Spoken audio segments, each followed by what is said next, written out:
மாப்ள அஜய் போய் கூப்பிட்ட மாதிரி இல்ல? டேய் அவன் ஃபாரின்ல இருக்கான், அவன் எப்பறம் இங்க கூப்பிட போறான்? நட்ராணி ஒருவேளை மனப்பிராந்தியா இருக்குமோ இருக்கும்னு நினைக்கிறேன். அடா பாவிங்களா, என்னடா சத்தம் இது? அடே டேய் மாப்ள கிடைச்சல உனக்கு? ஆமா மாப்ள, எனக்கு கிடைச்சு உனக்கு கிடைச்சா? ஆனா ஆளா காணாம்பா, இது ஒருவேளை குணப்பிராந்தியா இருக்கும் போல.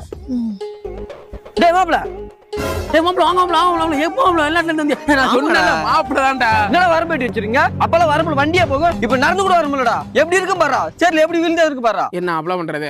அந்த வரப்புல அப்படியே 40 மூட்டை விளைய போற மாதிரி அவன் அப்படியே அந்த வரப்பை வெட்டி வயலுக்குள்ள இழுத்து போட்டுக்கிறாங்க. நம்ம என்ன பண்றது? இருந்தாலும் உங்களை பாராட்டணும் மாப்ள. நீங்க மட்டும் இங்க சேத்துல காலை வைக்கல, நாங்க அங்க சோத்துல கையே வைக்க முடியாது மாப்ள. உங்களுக்கு அது புரியுது மாப்ள. இங்க ஒரு சில முட்டா பயலுக்கு அதுவும்